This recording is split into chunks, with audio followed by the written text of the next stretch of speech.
নমস্কাৰ, কি খবৰ আপোনালোকৰ? আজি বুধবাৰ আৰু ৰাতিপুৱা গা পা ধুই আহি গ'লোঁ আৰু আজি মোৰ পাকঘৰৰ কোনো কাম নাই। আজি মোৰ ছুটি, তো এয়া গা পা ধুই আহি চিয়া চিডছ আৰু ত্ৰিফলা মিক্স কৰি চিয়া চিডছো আগতে তিয়াই থওঁ ৰাতি আৰু তাত ত্ৰিফলা মিক্স কৰি পানী খাই ল'লোঁ।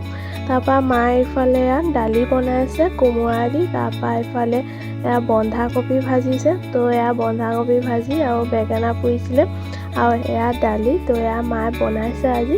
তাৰপিছত পথাৰত আমাৰ সৰিয়হৰ শাক লগাইছিলে, মায়ে কেইটামান লৈ আহিছিলে, সেয়াই দুজনী মিলি শাকখিনি বাছি থৈছোঁ, কাইলৈ বনাব। তো আজি আকৌ বহুত দিনৰ পাছত মায়ে তাঁত বৈছে।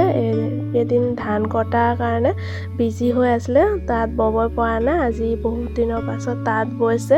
তাৰপাছত মই আবেলি ফুলগছখিনিত গোটেইখিনিত পানী দি দিলোঁ আৰু ৰাতি মানুহজনে ঘৰত অহাৰ পাছত দেখিছেনে টমীয়ে ইমান ভাল পাইছে, বহুত এক্সাইটেড হৈ যায় মানে, মানুহজনক দেখিলে বৰ ভাল পায়, তাৰ লগতে লাগি থাকিবলৈ বিচাৰে। দেখিছেনে আঁতৰাই দিলেও মানে ঘূৰি ঘূৰি তাৰ লগতে আহিব, মানে পূৰা এক্সাইটেড। তো আজিৰ ভিডিঅ'টো চাই কেনেকুৱা পালে কমেণ্টত জনাব। আজিৰ ভিডিঅ'টো ইয়ালৈকে, লগ পাম নতুন এটা ভিডিঅ'ত। টাটা।